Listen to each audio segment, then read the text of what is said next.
Good morning, students.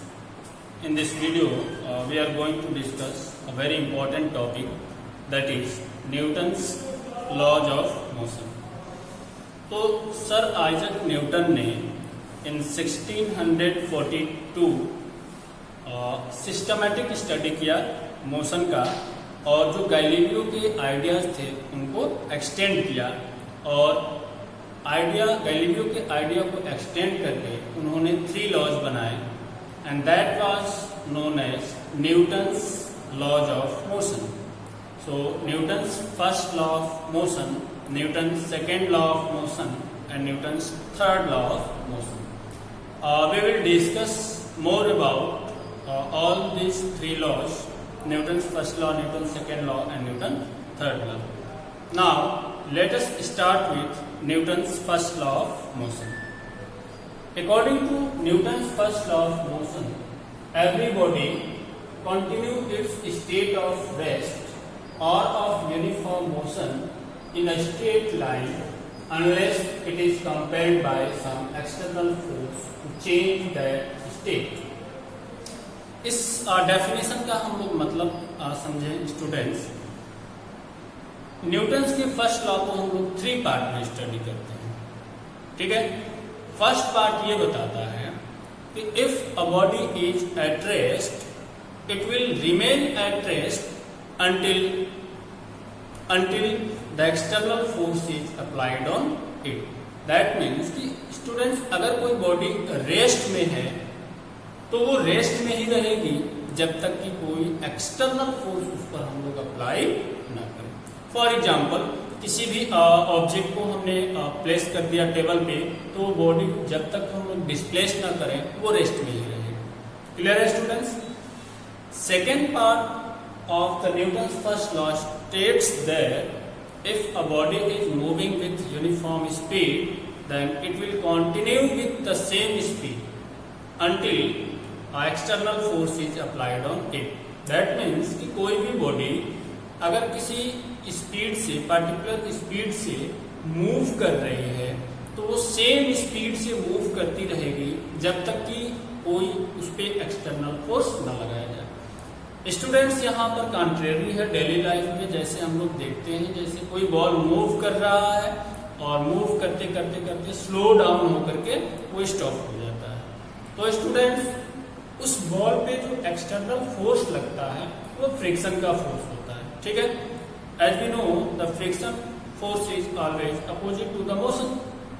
और ये हमने पढ़ा था कि अगर बॉडी मोशन में है और मोशन के अपोजिट डायरेक्शन में फोर्स लगता है तो बॉडी की स्पीड कम होती है और अल्टीमेटली वो बॉडी रेस्ट में आ जाती है. यही चीज ऑब्जर्व किया था गैलीलियो ने. ये बताया था, अरिस्टोटल्स ने ये बताया था कि the natural state of object is at rest.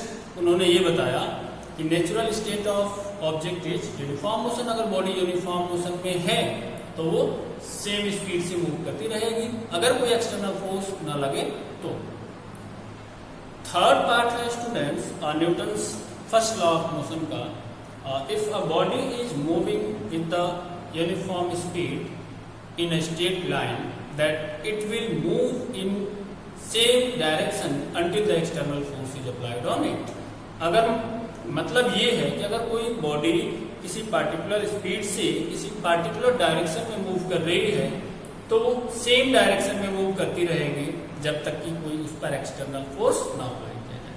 That means अगर कोई बॉडी किसी पार्टिकुलर डायरेक्शन में मूव कर रही है तो उसके डायरेक्शन को चेंज करने के लिए we have to apply force. Clear है स्टूडेंट्स? तो ये तीनों जो पार्ट हमने बताया, उसी पार्ट के लिए ये प्रिसाइज करके ये डेफिनेशन बनाएंगे. Every body continue its state of rest or of uniform motion in the straight line unless it is compelled by some external force to change that state. Clear है students? So this is Newton's first law of motion. अब हम लोग कुछ examples students study करते हैं. First example ले रहे हैं हम लोग लॉ ऑफ. एक चीज और आपको बता दो students, the Newton's first law of motion defines inertia. Inertia को हमने ये डिफाइन किया था कि inertia is the inherent property of object due to which it opposes the change of its state of rest or of uniform motion. मतलब कोई भी body अपनी स्टेट चेंज का क्या करती है, अपोज करती है. तो फर्स्ट लॉ इनर्शिया का ही लॉ है, क्योंकि ये भी ये बता रहा है कि अगर बॉडी रेस्ट में है तो रेस्ट में रहेगी. यही इनर्शिया का रूल था. अगर बॉडी यूनिफॉर्म स्पीड से मूव कर रही है तो सेम स्पीड से मूव करती रहेगी, सेम डायरेक्शन में. ये भी इनर्शिया का लॉ था. तो Newton's first law defines the inertia. Newton's first law defines inertia. Important point. Newton's first law of motion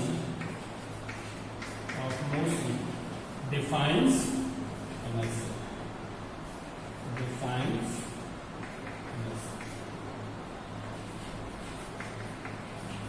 Clear है स्टूडेंट्स? और न्यूटन्स फर्स्ट लॉ को हमने 3 पार्ट में देखा था. न्यूटन्स फर्स्ट लॉ को हमने 3 पार्ट में. इनर्शिया ऑफ रेस्ट कह सकते हैं आप, या फर्स्ट पार्ट में हमने रेस्ट के बारे में पढ़ा था. तो this is inertia of rest, the first part. Inertia of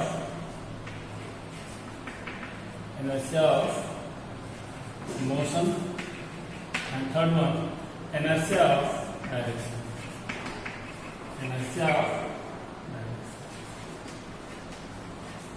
three part में हमने बताया. फर्स्ट पार्ट आपका इनर्शिया ऑफ रेस्ट को शो कर रहा था, second inertia of motion, and third one is inertia of direction. Clear है स्टूडेंट्स?